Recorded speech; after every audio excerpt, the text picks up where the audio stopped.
साधु उनके नाम का आज हम वर्णन कर रहे हैं और वो कब के पंच तत्व विलीन हो गए। तो उस महान संत के चरणों में कोटि कोटि नमन। आज बीरी सिंह जी के पंच तत्व विलीन होने के बाद धन्य राजा तुम धन्य हो और धन्य तुम्हारा देश और धन्य तुम्हारे वो सदगुरु जहां से दीपक शुरू हुआ जलना, जिन्होंने यह दिया उपदेश। दीपक से दीपक जलता है, एक मोमबत्ती से दूसरी, दूसरी से तीसरी, तीसरी से चौथी। ज्ञान को दीपक की संज्ञा दी है। किसी शिष्य ने कहा, गुरुदेव मुझे कुछ जीवन का अनुभव दीजिए।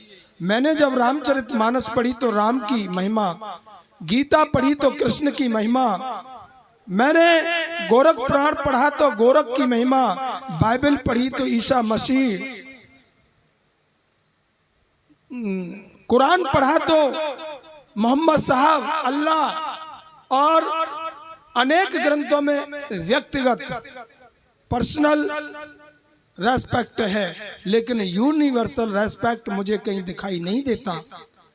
तब उन्होंने कहा कि बेटा मेरे दर पे आना। तो वो दर पे गया। शाम के टाइम अंधेरा हो गया, थोड़ी थोड़ी बूंद सी पड़ रही, काफी देर हो गई। गुरु को तो उसे ज्ञान देना था। तो पहले लाइट तो थी नहीं, तो एक दीपक सरसों का जला करके दीवला उसके हाथ पर रख दिया। बेटा अब तू घर को जा, तेरे मम्मी पापा आपका इंतजार कर रहे होंगे। तो ऊपर छत पे से नीचे उतरने लगा वो लड़का। जब लड़का उतरने लगा, तीसरी सीढ़ी पे जैसे उतरा तो कंधे के ऊपर होके वो फूंक मार दी उसने। लड़का बोला, गुरुजी आप काय को तो दीपक मेरे हाथ पे रखा और काय को ये आपने बुझा दिया, आप ये मजाक क्यों कर रहे हो? मेरे हाथ टूट जाएगा, पैर टूट जाएगा, मेरा सिर फूट जाएगा। जब गुरुदेव ने कहा कि दूसरे के जलाए हुए दीपक के उजाले में तू कब तक चलेगा?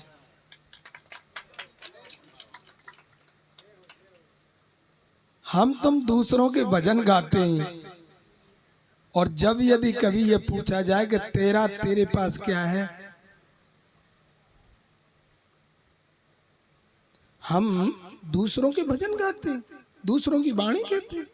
और जब ये क्वेश्चन पुट कर दिया जाए कि तेरे पास क्या है, जब पता चलता है नास्तिक आस्तिक से हट करके जो वास्तविक वस्तु होती है, रियलिटी होती है, वो चीज गुल खिलाती है। कौन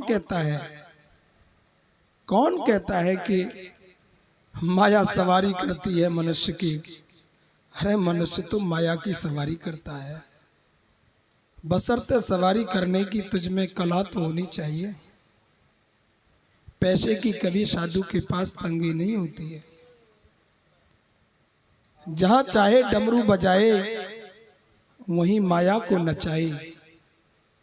वो संत थे, संत मस्तराम, वो संत थे गोवर्धन दास, उनकी समाधि वहां में नंदगाम में।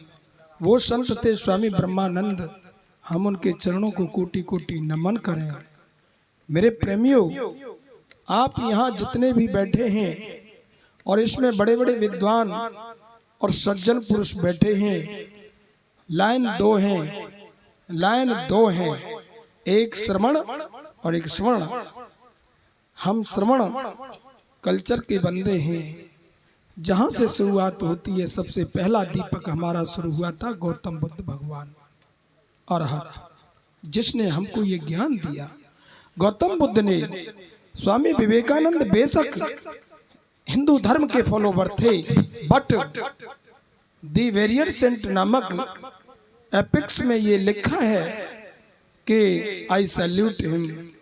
It is said by Swami Vivekananda, I salute him Lord Buddha, because he showed the way to salvation without distinction, without casteism, for all people सभी लोगों को उन्होंने मोक्ष का मार्ग दिखाया बिना किसी भेदभाव के। मैं उसको नमस्कार करता हूं because he had the greatest character. Superlative degree का प्रयोग किया जाता है बिल्कुल उच्चतम वस्तु के लिए। द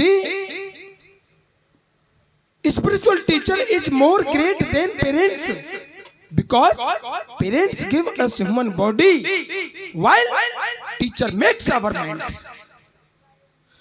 गुरु हमारे मस्तिष्क को बनाता है और माता पिता बेशक हमें भौतिक शरीर देते हैं, गुरु हमारे मस्तिष्क को बनाता है। No knowledge without college. आज पता चल रही होगी आपको, मैं कक्षा 5 में अंडरवियर से पढ़ा हूं और आज पता मैं 10 पैसा के जन कितने पैसे जाते थे। आपको जब मालूम नहीं थी द इम्पोर्टेंस ऑफ बाबा साहब अम्बेडकर के कंट्रीब्यूशन की, आपको तब पता नहीं थी। आप पता चलेगी आपको कि कक्षा 1 से पहले जो नर्सरी में जब बच्चा तुम भेजते हो ना, उसकी फीस कितनी जा रही है प्राइवेट में। आज तुम्हें पता चलेगी कि what is the importance of primary education. और प्राइमरी एजुकेशन के पढ़ करके डीएम एसडीएम मतलब ग्रेटेस्ट पोस्ट को उन्होंने अचीव किया। आज प्राइवेट स्कूलों में सरकारी नौकरी खत्म, प्राइवेटाइजेशन कर दी अकॉर्डिंग टू कास्टिज्म। कॉन्ट्रैक्टर नहीं रखेगा आपको। मैंने जिन जिन बच्चों को प्राइवेट कंपनियों में लगवाया वो सब बाहर निकाल दिए। हमारे यहाँ हमारा एक सोशल देवता, चाहे वो किसी भी पार्टी को बिलोंग करता है, उदय भान, उसके माध्यम से मैंने जन कितने बच्चे सरकारी नौकरी लगवाई। सर चौधरी उदय भान की एक खासियत है, मैं पार्टी का प्रचार नहीं कर रहा, तो उसकी एक खासियत है, वो 1 रुपया किसी से रिश्वत ना लेकर के बच्चों को बिना रिश्वत नौकरी लगाता है वो, जब उसकी सरकार होती है। जब इस बात को हम उसको धन्यवाद करते हैं। आप लोगों से मेरा निवेदन है कि जो भी बुजुर्ग हैं, बच्चे कभी नहीं बिगड़ते, बच्चों को बिगाड़ते हैं तो हमारे बुजुर्ग बिगाड़ते हैं। यदि तुम ताश खेलोगे और यदि तुम बच्चे पर ड्रिंकिंग मंगाओगे, वाइन मंगाओगे, तो बच्चा आज नहीं तो कल और कल नहीं तो परसों बिगड़ेगा। कोई हस्ती नहीं जो तुम्हारे बच्चों को बचा ले, और समय आ रहा है तुम बचा लो बच्चों को। आज मैंने एक फोटो देखा है नई संसद का, उसमें जो भी मनुस्मृति के जो सिस्टम है ना, वो सब मैंने चित्र देखे। भाइयों और बाबाओं और सत्संगियों, गाने तक सीमित रह लो, खेल तो हो गया, खेल तो हो गया, खेल तो खिल गया। जब एक संसद के अंदर एक व्यक्ति को सिलेक्टेड बाई वोट, उसको जब एब्यूजिंग हो जाती है संसद में, तो बाहर कौन खेत की मूली है जो सुरक्षित रह सके। और बहनों, मैं उन बहनों को समझदार नहीं मानूंगा जो बहनें अपनी सावित्रीबाई फुले, रमाबाई अंबेडकर को छोड़ करके और वह पथवारी पे वह अज्ञार्य धरने जाए। मैं उस बहना और माता को फिर समझदार नहीं मानूंगा। जब एक मिट्टी का चूहा बना करके वहां पर रंग पेंट कर दे और कुत्ता उसका दुश्मन, बिल्ली उसके दुश्मन होती है, उसकी चूहा की, चूहा और बिल्ली का कभी मेल नहीं है, तो उस बिल्ली को छोड़ दे। क्या बिल्ली इसको ऐसे इशारा करे तो क्या बिल्ली उस चूहे को झपटा मारेगी? नहीं मारेगी। वो जानती है कि ये मिट्टी का है। और क्या हम बिल्ली का रंग पेंट करके और रख दें और चूहा को इंडिकेट करें कि तू इस पे झपटा मार, अटैक कर, क्या वो कुत्ता उस पे झपटा मारेगा? नहीं मारेगा। वो जानवर है और वो ये जानता है कि ये मिट्टी का है। और लेकिन जो सबसे ज्यादा समझदार है, ये मिट्टी के बुत के आगे ऐसे खड़ा होता है और जो कुछ नहीं सुनता है उसको सब कुछ सुनाता है, और जो सुनने वाला है उसको कुछ नहीं सुनाता है। ये विडंबना है। कहां से सुधरोगे आप? किधर से आपका इंप्रूवमेंट होगा? हमारे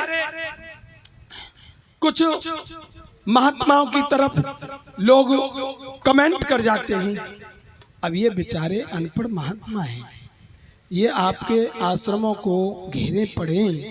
एक चौकीदार भी 400 रुपये रोजाना 300 रुपये लेता है ना मजदूर। ये बेचारे तुम्हारे आश्रमों को घेरे पड़े, तुम्हारे दाल रोटी तो खा रहे हैं। अब ये क्या समझते हैं उस ग्रेट लिटरेचर को? अरे ये उसको घेरे पड़े रहे, तुम्हारी सामाजिक संपत्ति की सुरक्षा कर ले, ये भी बहुत है। इनके लिए, इस बात के लिए भी धन्यवाद है। लेकिन वो ग्रेट लिटरेट पर्सन कहां से आए? आज सभा में उतारे जा रहे हैं। जब पुरुषों से ना पेश पड़ रही तो नारियां, और लड़कों से पेश ना पड़ रही तो लड़कियां। और ये म्यूजिक एक ऐसी चीज है, ये बड़ी मोहनी चीज है। सबसे बड़ी कला क्या है? ये जो संगीत है। कथाओं में संगीत का सहारा लेकर के, डांस का सहारा लेकर के लोगों को जो है फुलिस बनाया जाता है, और फुलिस बना करके उनसे पैसा खींचा जाता है। लुटेरों से बचो, लूट से बचो, अपने बच्चों को संभाल लो, तुम्हें समझाने वाला कोई नहीं आएगा। तो अगर तुम यूं समझें कि दोबारा कोई अम्बेडकर आएगा, नहीं आएगा। उस समय के रविदास जी थे, उस समय के कबीर साहब थे, लेकिन आज के हम कुछ परसेंट, वो 100% थे, लेकिन हम 5% धर्मानंद तो हैं। जब उनकी वाणी को लेकर के हम तुम्हारे बीच में हैं, हमारे संत महात्मा वो वाणियां कहने के लिए रात भर आसन लगा करके बैठे रहते हैं। कोई बेचारा बीमार है, कोई बुढ़ा है, कोई जवान है, और रात भर डोलते फिरते हैं बेचारे यहाँ वहाँ किस बात के लिए? कि तुम्हें जगाने के लिए। और हमारे समाज के लोग तब भी जगने की कोशिश नहीं करते, जब भी समझने की कोशिश नहीं करते, इनको सम्मान से शब्द नहीं बोलते। इसलिए मेरी आप लोगों से निवेदन है कि अपनों का सम्मान करना सीख लो, अपनों का सम्मान करना सीख लो।